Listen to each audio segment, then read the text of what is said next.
Si tiene sus Biblias, por favor, el libro de Esdras 3, 1 al 3. Vamos a estar leyendo de ese pasaje de escritura.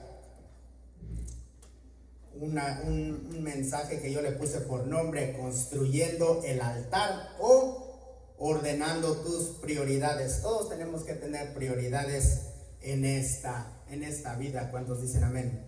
Amén. Dijo un hombre llamado Mark Twain, dijo estas palabras: si quieres cambiar tu vida, cambia tus prioridades. Si quieres cambiar tu vida, cambia tus prioridades. ¿Verdad? Todos saben no sé si usted ha visto en el internet, está una clase, ¿verdad? Donde un profesor está enfrente de una clase y él saca un jarrón, ¿verdad? Yo estuve a punto de traerme el jarrón, pero mi esposa no me dejó. No es cierto. Bueno, ya ve que saca un jarrón, ¿verdad? Y entonces él saca una piedra casi del tamaño del jarrón. Y entonces están los alumnos y agarra la piedra y la mete al jarrón, ¿verdad? Y le pregunta a los estudiantes: ¿está lleno el recipiente? Y todos dicen: sí, está lleno, porque apenas se cupo la piedra. Era una piedra grande, la pone adentro de un contenedor. Y luego dicen: sí, ya está lleno, ¿cabe otra piedra? No, ya no cabe. Entonces él saca grava, ¿verdad? Que es piedra más pequeña, como de 1 pulgada. Y agarra una gran cantidad de esa piedra y la echa al contenedor y todavía le entra, ¿verdad? Y le pregunta a los alumnos: ¿ahora sí está lleno el contenedor? Sí, dice, ahora sí. ¿Cabe más? No, ya no cabe más. Ok.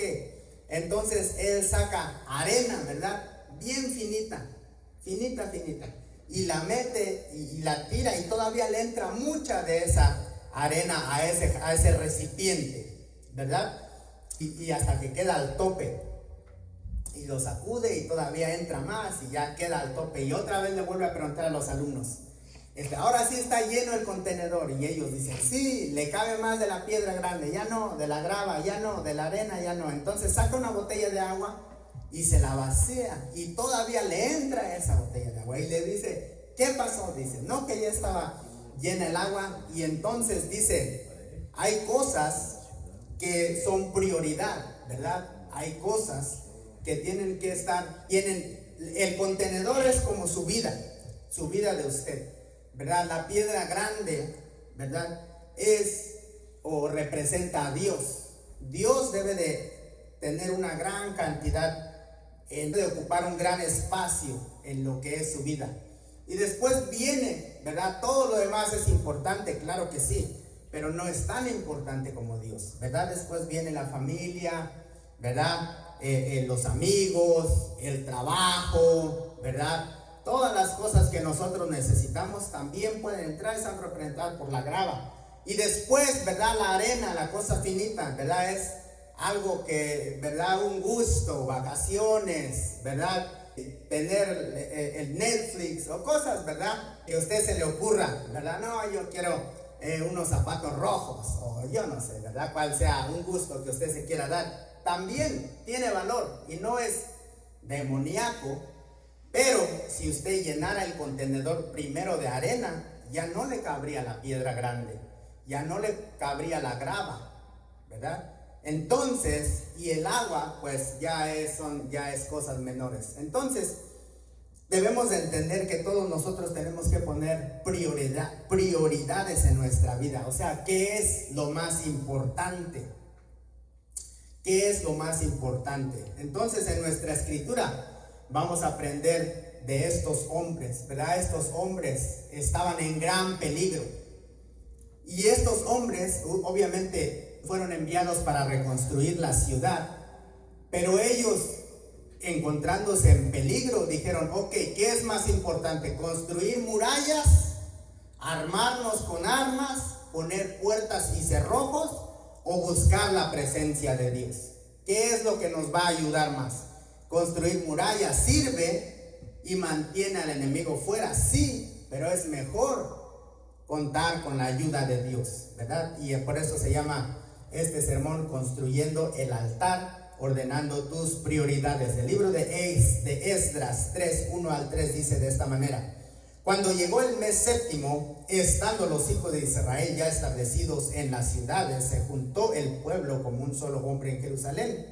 Entonces se levantaron Jesúa, hijo de Josadac, y sus hermanos los sacerdotes, y Zorobabel, hijo de Salatiel, y sus hermanos, y edificaron el altar de Dios de Israel para ofrecer sobre él holocaustos, como está escrito en la ley de Moisés, varón de Dios. Y colocaron el altar sobre su base, porque tenían miedo de los pueblos de la tierra, y ofrecieron sobre él holocausto a Jehová, holocausto por la mañana y por la tarde. Vamos a orar. Padre bendito, venimos delante de tu presencia pidiéndote, Dios, que nos ayudes a establecer prioridades en nuestras vidas, Padre Santo, para darte el lugar que tú te mereces dentro de nuestras vidas, de nuestros hogares, de nuestra vida tan ajetreada, Dios, en el nombre de Jesús. Amén y amén.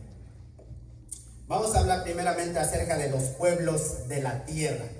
Los pueblos de la tierra. Entonces, un poco de contexto aquí, ¿verdad? Ya le dije un poco, pero vamos a verlo más detenidamente. Un poco de contexto de lo que está pasando en nuestra escritura aquí en el libro de Esdras. Dice que Dios tiene un encuentro con un hombre anciano. El hombre era anciano y su esposa también era anciana. Ellos durante toda su vida no habían podido tener hijos, ¿verdad? Esa es la historia de esta pareja. Si usted, ¿verdad?, es joven y todavía no tiene hijos, esto va a sonar irracional o sin sentido. Pero para los que hemos tenido hijos, ¿verdad?, los hijos son los que nos dan ese sentido a nuestras vidas. Ellos nos motivan a seguir esforzándonos, ¿verdad?, para ser mejores, ¿verdad? Mejores padres, mejores madres, muchas veces mejores administradores, ¿verdad? Yo conozco a muchos de mis amigos que antes que tuvieran hijos, su dinero lo despilfarraban en cualquier cosa, ¿verdad? Ahora ya no. Ahora se tienen que preocupar en pañales, en leche, todas estas cosas, ¿verdad? Nuestros hijos nos dan ese sentido, ¿verdad? Ese sentir en nuestro corazón, en nuestra alma, de ser mejores personas, ¿verdad? Para dar un mejor ejemplo, muchas veces de ser mejores trabajadores, ¿verdad? Hay personas que simplemente trabajan no porque les guste, no porque disfruten su trabajo, sino porque tienen que trabajar para proveer para sus hijos. Entonces, obviamente que Dios puso una edad, ¿verdad?, diseñada para ello. Cuando Dios sabe que uno está listo, aunque no esté listo, ¿verdad?, pero Dios sabe que somos capaces, entonces Él nos bendice con una bendición de poder ser, ¿verdad?, padres. Y de hecho, llega un tiempo en su vida, o va a llegar un tiempo en su vida de usted, cuando usted, si no tiene hijos, se llega a preguntar esta pregunta, o no sé si le pasó, pero a mí me pasó. Después de haber hecho, como yo le he compartido muchas veces, yo no crecí siendo cristiano, yo no crecí siendo creyente, yo crecí en el mundo. Entonces, habiendo hecho toda clase de cosas en el mundo, yo llegué a un tiempo en mi vida donde yo dije y le pregunté a Dios, ¿esto es todo? Porque yo había probado de todo y nada me satisfacía. Entonces, queda ese sentimiento de vacío, ¿verdad? Y ese sentimiento muchas veces un hijo te lo llena. Obviamente tú estás en busca de Dios, pero eso uno no lo sabe. Entonces un hijo lo ayuda a salir adelante. Bueno, aquí está esta pareja, entonces imagínense, ya son grandes, ¿verdad? Digamos que la persona, el hombre ya tenía 80 años y su esposa 75. Con dinero, porque dice la Biblia que ellos tenían mucho dinero, mucho ganado, eran muy ricos, pero no tenían hijos, imagínense. Y Dios se le presenta, ¿verdad? Y les dice, de ti voy a hacer una gran nación. Y eso ocurrió, ¿verdad? Pasó un milagro.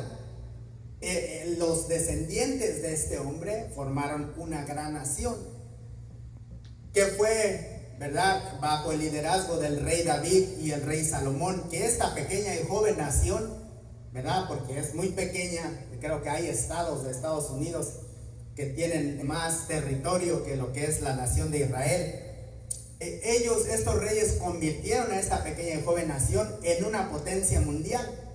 en la potencia número 1 de ese tiempo, ¿verdad? Se hicieron muy ricos, se hicieron muy poderosos. Dios los ayudó, ¿verdad? El Dios de Israel los ayudó.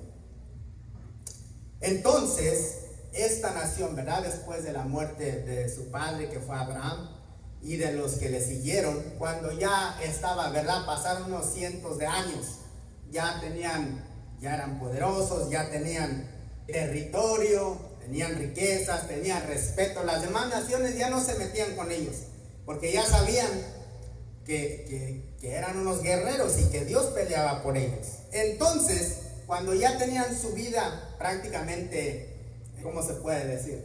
Hecha, ¿verdad? Ya no se preocupaban por nada. Entonces ellos pensaron, o no sé si lo pensaron, yo creo que no lo pensaron, pero eso fue el resultado, que ellos ya no necesitaban a Dios, ¿verdad? Dijeron, pues si estamos bien, ¿para qué necesitamos a Dios? Ellos dejaron a Jehová.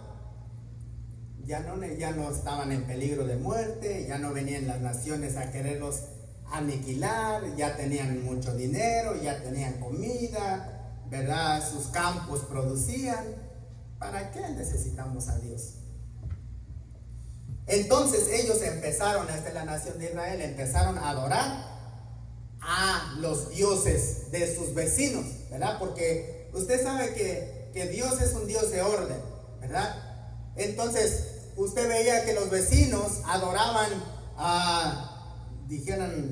ya iba a decir algo, pero cualquier cosa que a usted se le ocurra, ¿verdad? Y ellos se la pasaban en la fiesta, de borrachos, party, mucha buena onda. Entonces dijeron, pero pues nosotros adoramos a Dios, pero no nos deja hacer nada, mejor vamos a ser como ellos. Por eso fue que adoraron a los dioses de los pueblos de alrededor, ¿verdad? Pero algo importante aquí es que Dios no los castiga por eso.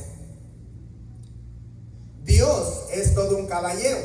Él simplemente se apartó, ¿verdad? Ellos ya no querían estar en una relación con su Dios, ya no querían servirle a Dios, ya no querían que Dios les dijera qué tenían que hacer. Entonces dijeron, ya no necesitamos a Dios, yo mejor aquí adoro a una estatua y como quiera, pues ahí la dejo y ahí se va a quedar, ¿verdad? Entonces Dios se aparta de esta nación, ¿verdad? Después de que se aparta, usted sabe la historia, la nación se divide en dos, Israel y Judá, y el enemigo vino sobre ellos y ahora ya no había nadie quien los protegiera. Así que los enemigos vinieron, mataron a muchos, al ejército completo, ¿verdad? Los humillaron y a unos cuantos que sobrevivieron se los llevaron como esclavos. Entonces lo interesante aquí, ¿verdad?, es de que Dios no los castigó cuando se apartaron, simplemente Él se hizo a un lado y ahora ya no tenían protección. Sus enemigos fueron los que los castigaron. Entonces, lo mismo pasa en nuestros días, ¿verdad? Muchas personas dicen o se acercan a Dios o vienen a Dios en su tiempo de necesidad. Y gloria a Dios por eso, ¿verdad? Yo también vine a Dios cuando no tenía ni siquiera para mi pasaje, ¿verdad? Yo le he dicho a las personas, no, si yo hubiera tenido con $500 yo lo hacía, ¿verdad? Yo no estuviera aquí, pero no lo tenía. Entonces me tuve que quedar, gracias a Dios por los problemas que me acercaron al Señor, ¿verdad? Pero el error que muchas veces cometemos es cuando ya estamos bien, cuando el Señor nos restaura nuestro matrimonio, cuando el Señor nos regresa a nuestros hijos. Tenemos personas, ¿verdad?, que les han metido esa demanda que no dejan ver a sus hijos, y gracias a que ellos empiezan a servir a Dios y se ve un cambio en ellos, ¿verdad? Finalmente van con el juez les dice, ok, te voy a dar permiso. Muchas veces hemos visto es más, tenemos varias parejas que se han casado, se han alejado de Dios, se han divorciado, Dios los ha alcanzado, han regresado, han sido restaurados y se casan por segunda vez con la misma persona. O sea, se divorciaron porque no se aguantaban, porque estaban en el mundo, se apartaron de Dios, hicieron lo que querían. Obviamente 2 personas haciendo lo que ellos quieren, pues no se van a aguantar, se separan, después vienen, Dios los restaura, se vuelven a casar. Tenemos esas historias, ¿verdad? Entonces nuestro Señor no ha cambiado. Él sigue siendo el mismo, dice Hebreos 13:8. Jesucristo es el mismo ayer, hoy y por los siglos. Cuando nosotros le decimos que no queremos saber nada de Él, Él simplemente se aparta.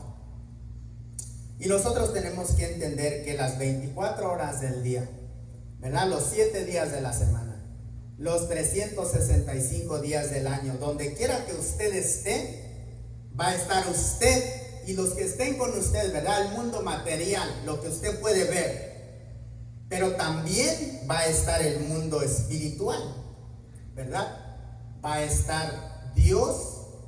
Pero si usted rechaza a Dios, el diablo está ahí. Ese es el mundo espiritual. Muchas personas piensan que nada más es este mundo, ¿verdad? Nada más, si no lo puedo ver, no lo creo. Hay muchas cosas que usted no puede ver, ¿verdad? No puede ver el aire y en cambio no puede dejar de respirar.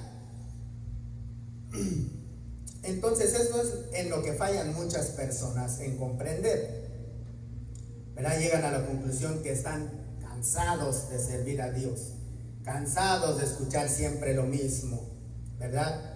Siempre voy, me dicen que tengo que cambiar, tengo que hacer esto, que eso no lo tengo que hacer, y siempre tengo que andar corriendo, llego tarde, no me da tiempo ni de comer, tengo que ir, que el miércoles tienen servicio otra vez, que otra vez quieren que vaya, ¿para qué tanto?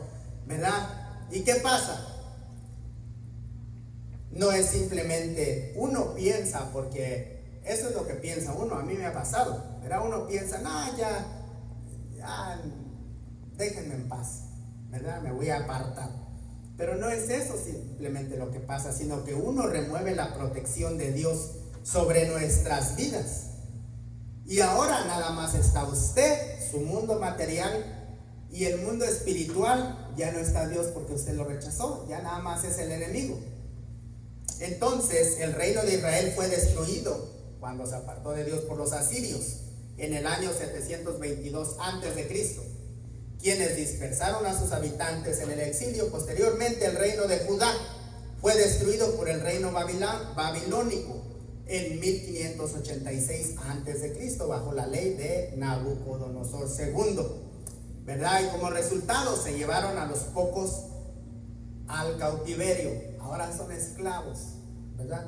Entonces muchas veces uno dice, pobrecito, pobrecita esa persona, ¿verdad? Pero muchas veces dices, ¿cómo fue que llegaste allá? Es lo que a nosotros nos han enseñado, ¿verdad? No te fijes en el qué hizo, qué hiciste, sino fíjate en qué fue lo que te llevó a tomar esa decisión. Muchas veces no es simplemente, pues es que engañó a su esposa y se fue con fulana, ¿verdad? No es eso. Obviamente es un resultado y está mal, pero ¿qué fue lo que te llevó a eso? Porque si no entiendes la raíz, vas a seguir teniendo el mismo fruto. Entonces, gracias a Dios, que Dios no es como nosotros. Dios es un Dios amoroso.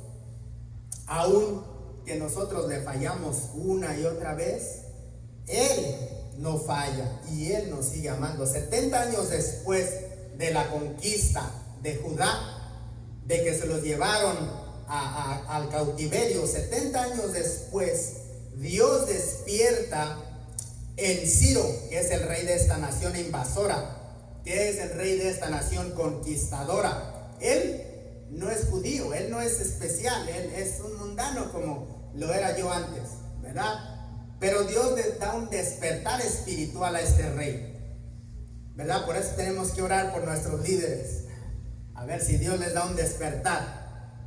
Mire lo que dice Esdras 1:1-4, dice, el primer año de Ciro, rey de Persia, para que se cumpliese la palabra de Jehová por boca de Jeremías, despertó Jehová el espíritu de Ciro, rey de Persia, el cual hizo pregonar la palabra y también por escrito por todo su reino, diciendo, así ha dicho Ciro, rey de Persia, Jehová, el Dios de los cielos, me ha dado todos los reinos de la tierra.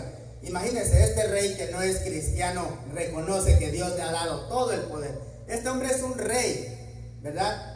Tiene mucho poder. Dice, me ha dado los reinos de la tierra y me ha mandado que edifique casa en Jerusalén, que está en Judá, quien haya entre vosotros de su pueblo, sea con él, y suba a Jerusalén, que está en Judá, y edifique la casa de Jehová, Dios de Israel. Él es Dios, el cual está en Jerusalén. Y todo el que haya quedado en cualquier lugar donde more, ayúdenlo los hombres de su lugar con plata, oro, bienes y ganado, además de ofrendas voluntarias para la casa de Dios, el cual está en Jerusalén. ¿Verdad? Todo este contexto lo tenemos que ver para entender lo que está pasando aquí.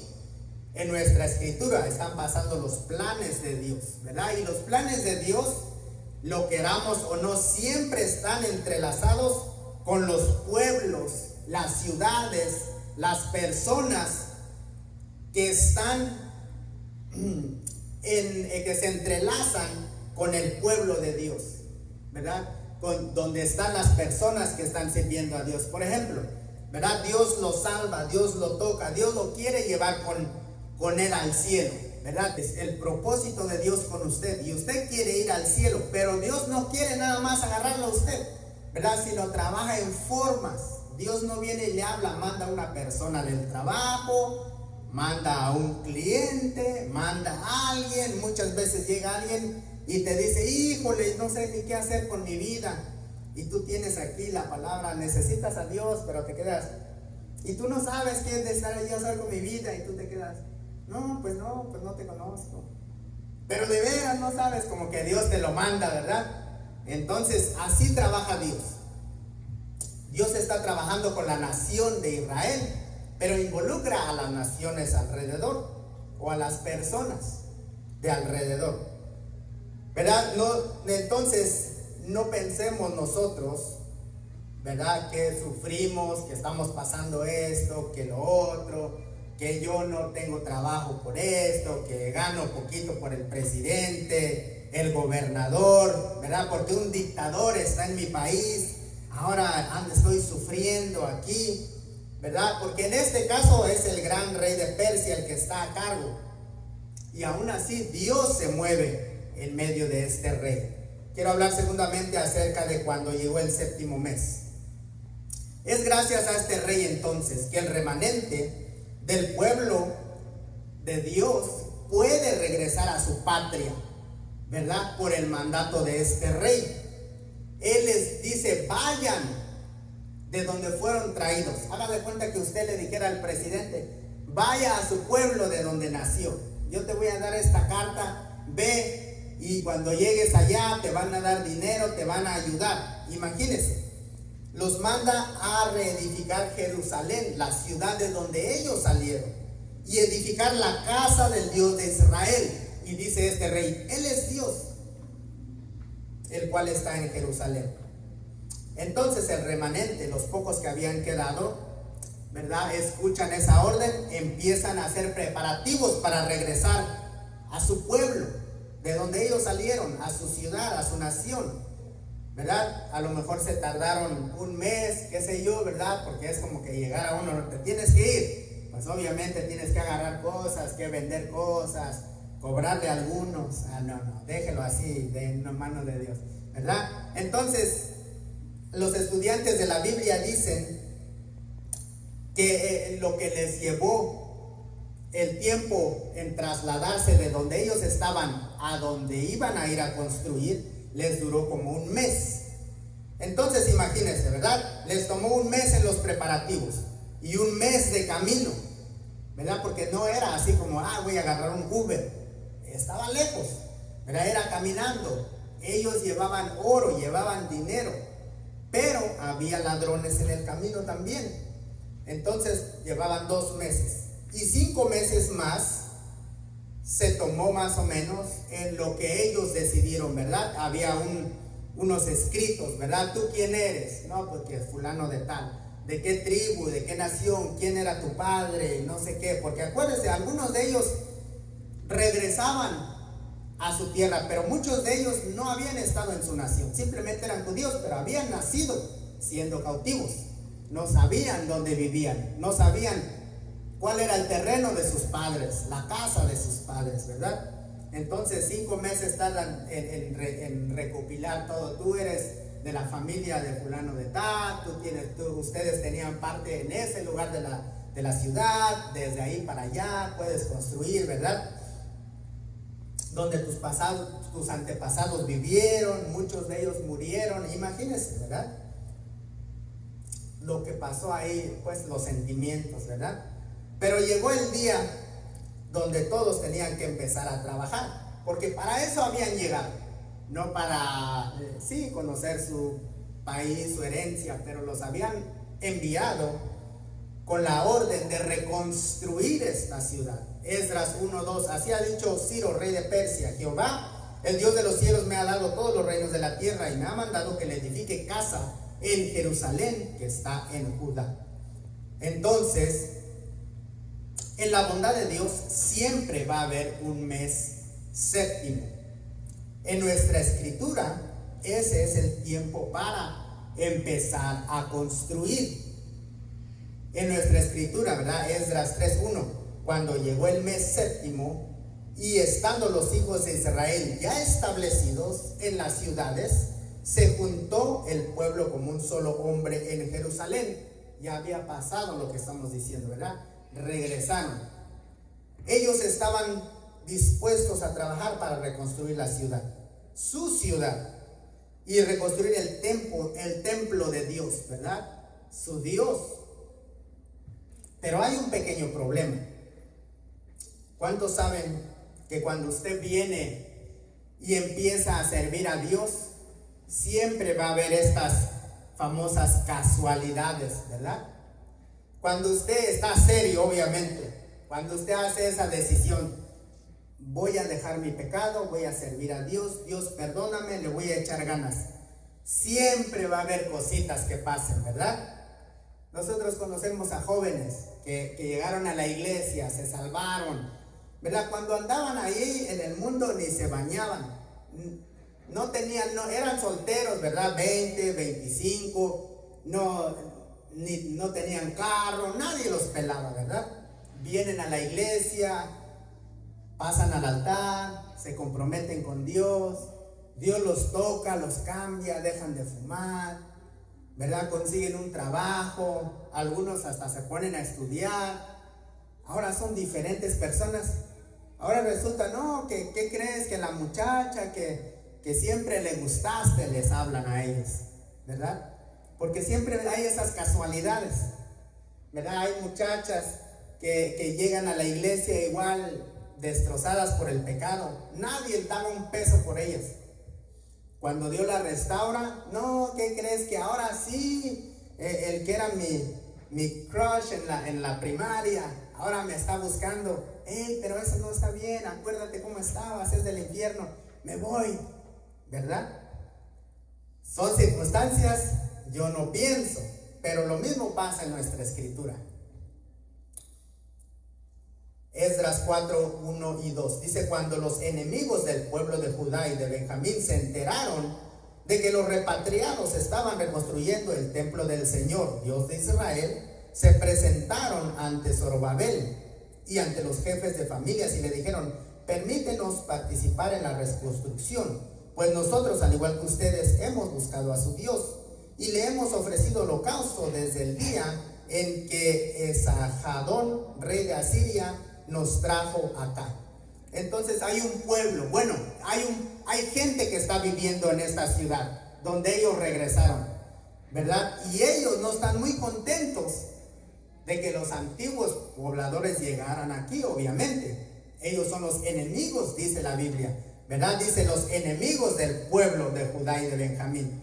Se enteran que ellos vienen a reconstruir, ellos van y les hacen la plática, ¿verdad? Déjanos ayudarte.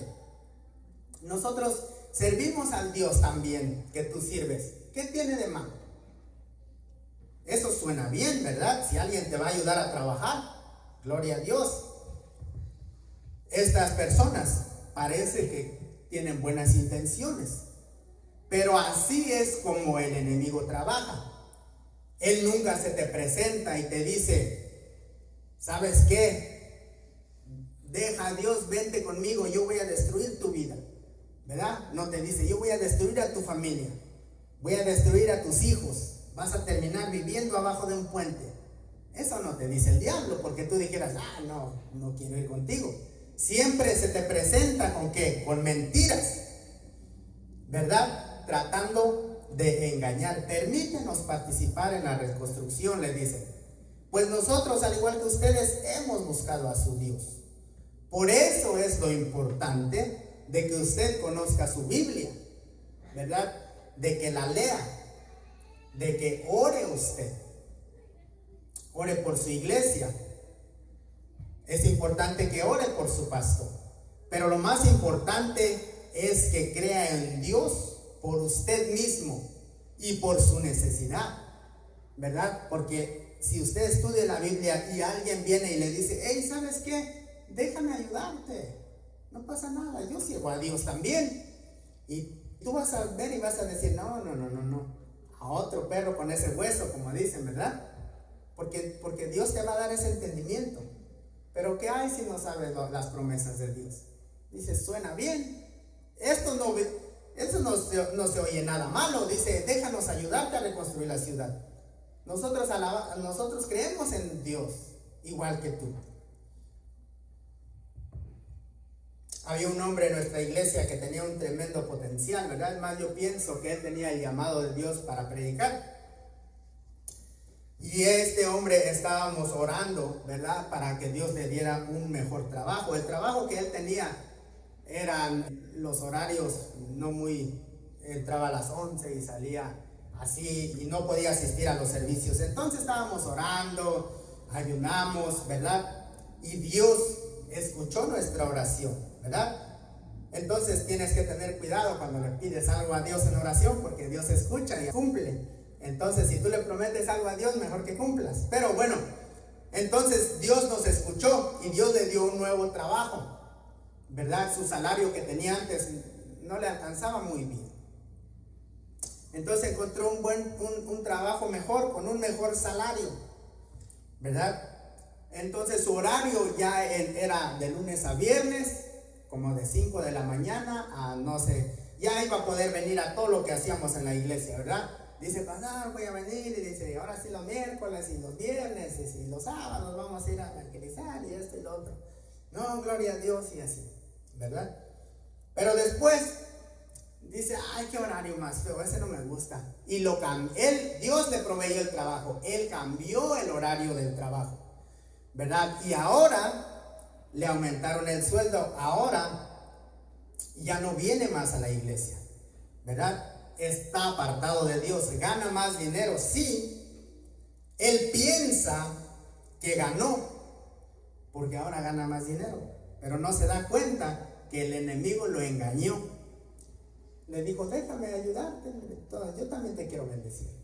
Entonces, se tiene que dar cuenta cuando es un plan de Dios o es el enemigo engañándolo. Quiero hablar terceramente acerca de colocaron el altar sobre su base. Es lo que hicieron el pueblo de Dios, las personas que vinieron, ¿verdad?, a reconstruir la ciudad. Versículo 3, y colocaron el altar sobre su base, porque tenían miedo de los pueblos de la tierra, y ofrecieron sobre él holocausto a Jehová, holocausto por la mañana y holocausto por la tarde. Este pueblo tiene un trabajo que hacer, el cual es reconstruir la ciudad. Y esto, a lo mejor, ¿verdad?, para nosotros en el 2025 no tiene mucho sentido, ¿verdad? Porque nosotros en nuestro tiempo las personas se mudan muy seguido, ¿verdad? Es más, yo tengo unos amigos que trabajan, tienen un trabajo, pero a lo que se dedican más ellos es, no sé si aquí haya, pero allá donde venimos nosotros es el lugar donde se le llama el desempleo, donde usted va y se para ahí.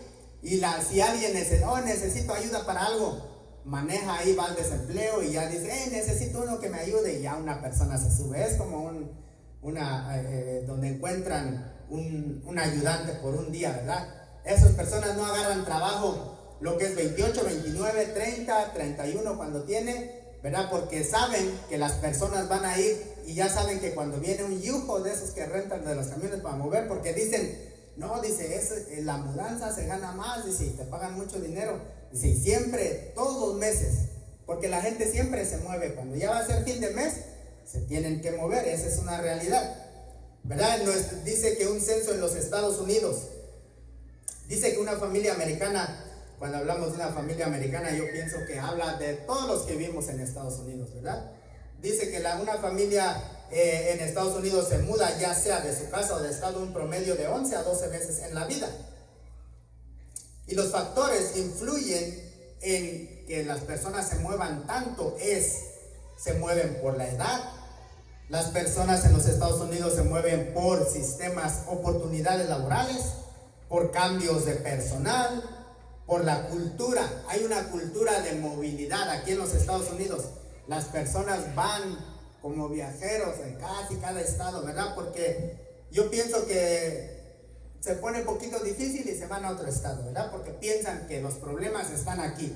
Si yo me voy para otro lado, dejo mis problemas atrás. Entonces, factores económicos, entre otros más. Ahora imagínense nosotros, ¿verdad? Algunos de nosotros que no hemos mudado, no simplemente de ciudad, sino de país, ¿verdad? Entonces, para nosotros el amor por una ciudad sí puede existir, pero es algo leve, ¿verdad? No es como estas personas de las que estamos hablando. Estas personas nacieron ahí, en ese sitio, crecieron en ese sitio, ¿verdad?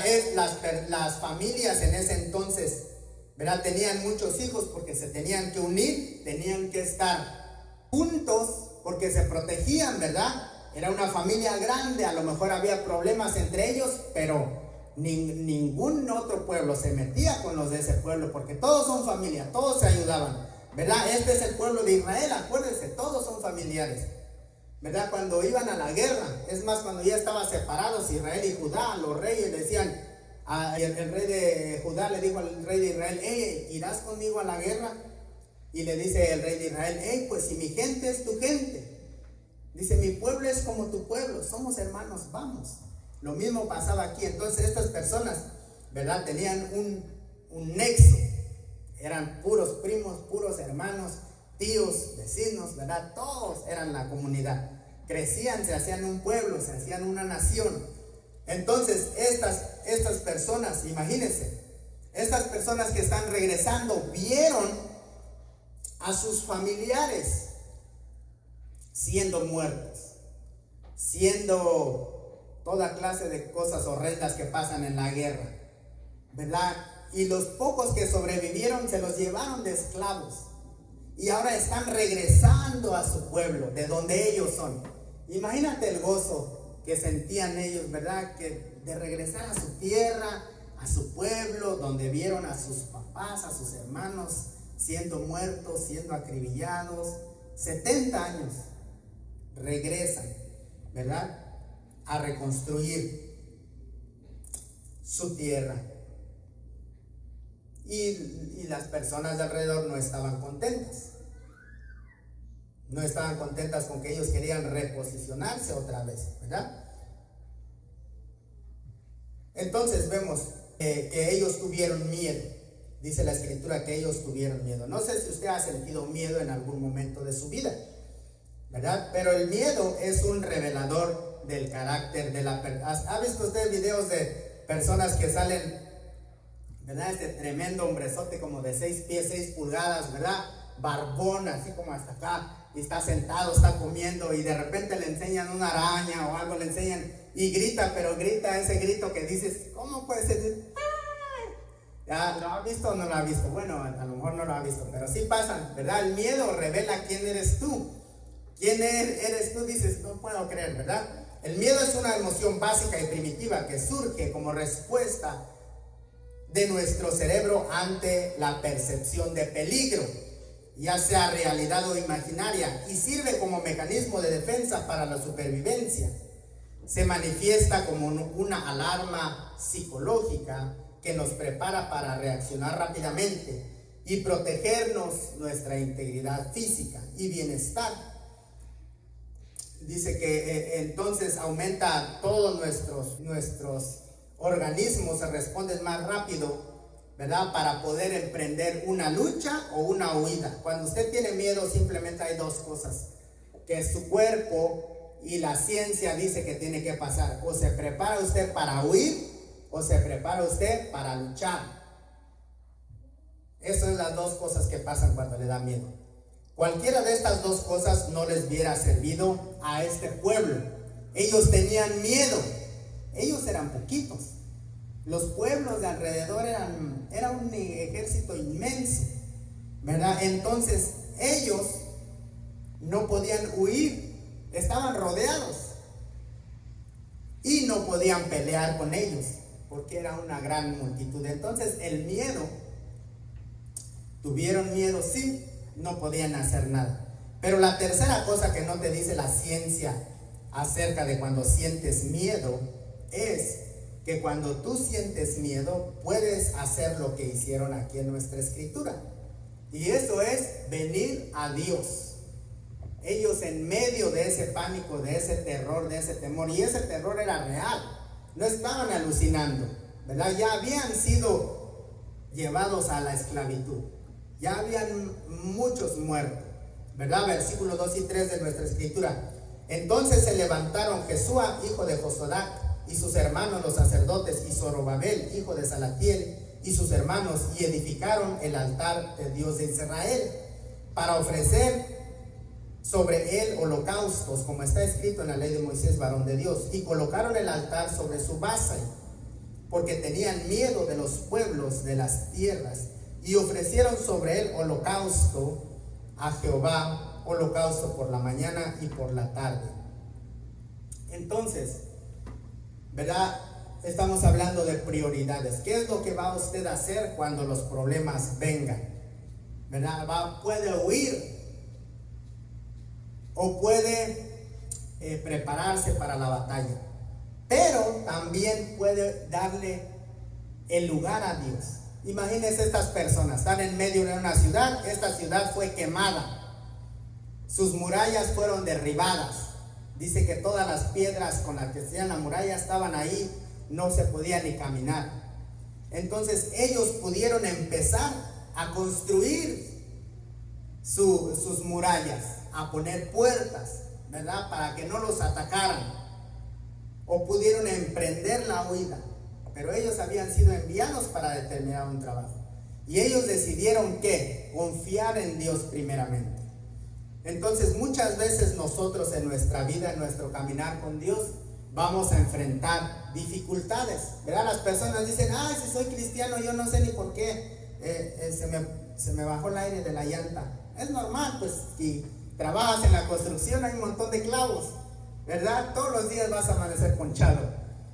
Pero eso no tiene nada que ver con Dios, ¿verdad? Las personas piensan que por venir a Dios tu vida va a estar libre de problemas. Aquí estamos viendo que no. Dios está obrando. Dios causó que el rey los dejara libres, ¿verdad? Pero no les iba a regalar todo. Dijo: ok, vayan, reconstruyan la ciudad.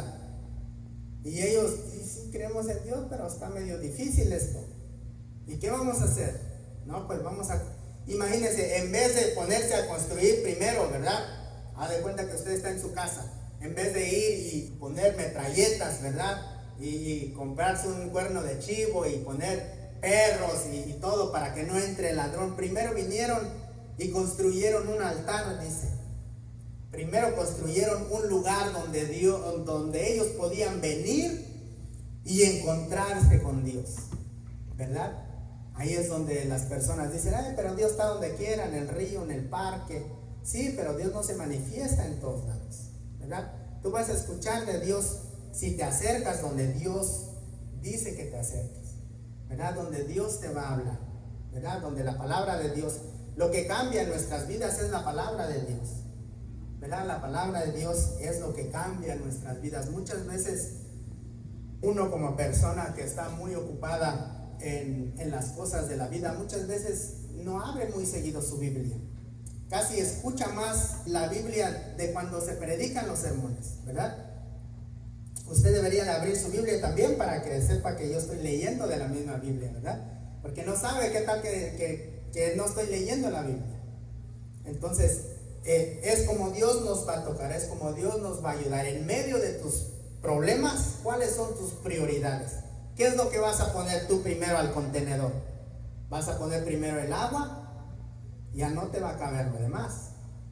Vas a poner primero la arena, ya no te va a caber lo demás, ¿verdad? Las personas que rechazan a Dios, haga de cuenta que llenan su contenedor con agua o con arena, ¿verdad? O con la grava, que son viajes, que son familia, buena vida, buena comida, esto, lo otro, pero ya no tienen espacio para Dios, ¿verdad? Entonces nuestra escritura nos enseña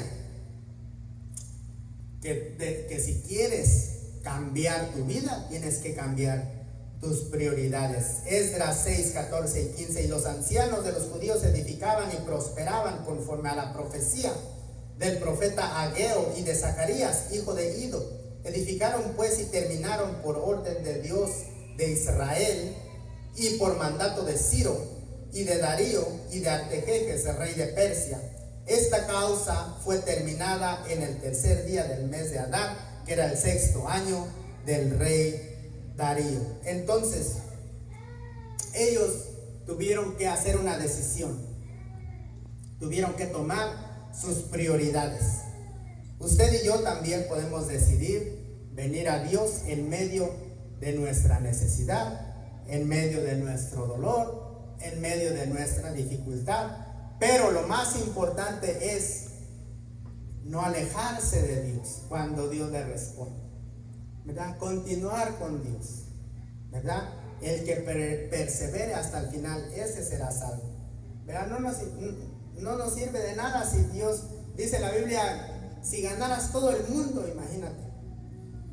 Entonces, si va a dejar a Dios y va a andar por el mundo, es mejor que gane todo el mundo. Puede. Si no va a estar con Dios, debería de ser más rico que los porque dice ganar todo el mundo. Y como yo le cuento historias tristes, ¿verdad? Hay personas que pierden su alma por 50 centavos más. Dice, no, pero es que aquí me pagaron 75 centavos más. Ah, bueno, ¿qué le puedo uno decir? Así que tenemos que tener nuestras prioridades bien definidas. Si puedo tener todo el rostro inclinado y todo cerrado por respeto a Dios.